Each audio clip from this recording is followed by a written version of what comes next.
right, next question. Um, okay, why do you think our priorities and treatment of others is so backwards right now? Really?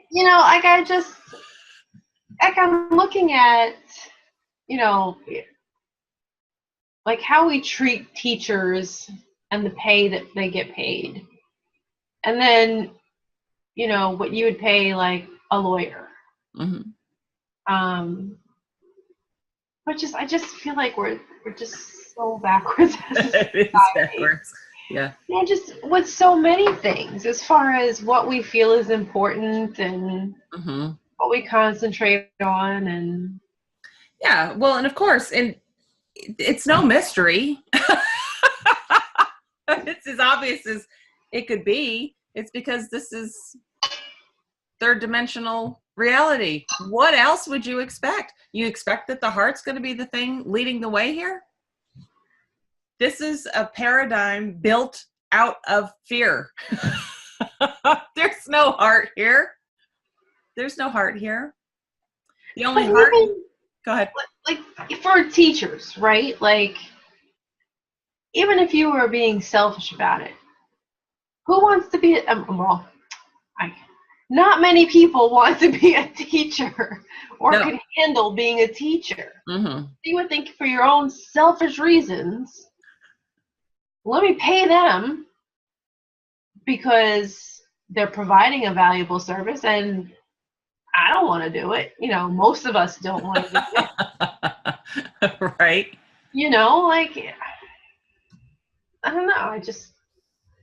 I don't know. It's an interesting concept. Yeah. Let's pay them up. But you don't have to.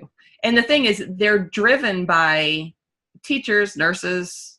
You can't say the same about doctors.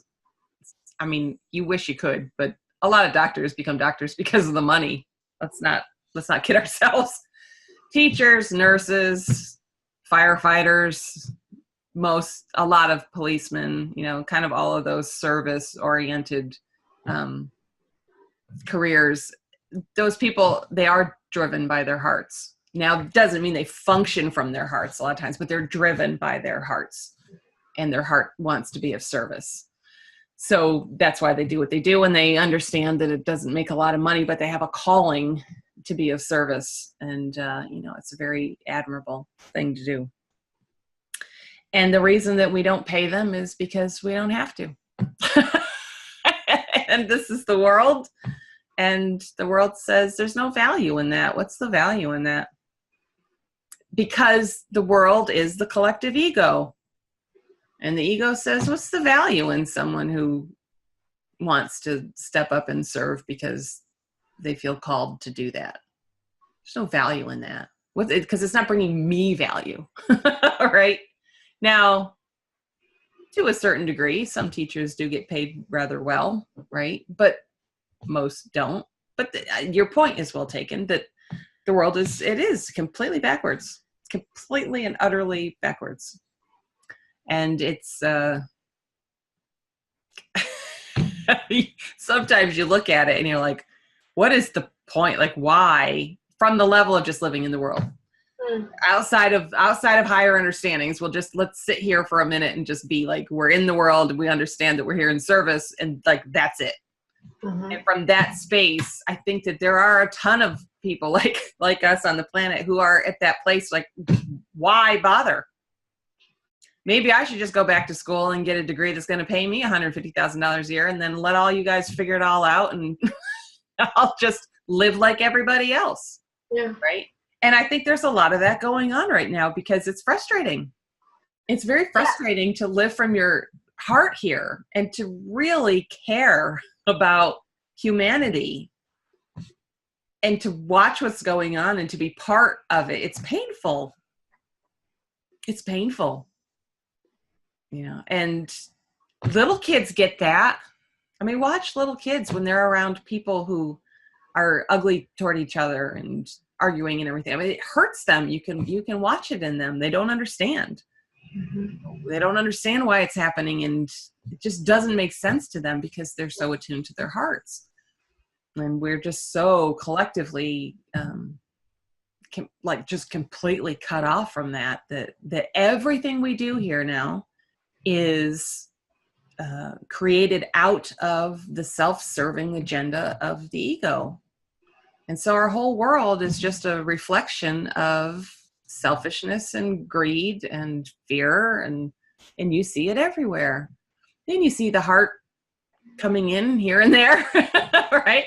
And it's certainly there. We just aren't seeing it in the outside world in direct reflection to what's being held in the inner world of the masses, because it's there, right? But we aren't seeing the reflection of that in equal portion in the outside world right now, I don't think. But it is there. And of course, the point isn't to change it, to turn the world into what we know it could be. The point is to see through the whole thing so that the totality can wake up to what is, wake up to truth, wake up to reality, and live from a completely different place. Like, like Scrooge, right? Scrooge had his moment of enlightenment. And when he saw everything that he saw, and he understood everything he understood about himself and the choices that he had made and where he functioned from, and he woke up, and then he literally woke up that morning, he saw the world from a different place, right? His lens had shifted. And now where he would have opened his window and seen something ugly, he saw something beautiful. It was a beautiful morning. And he started right from that moment functioning from a different place.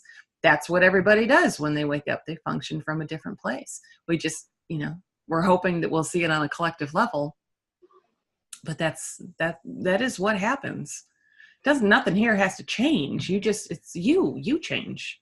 And in waking up, the way you function changes. It just happens. Yeah.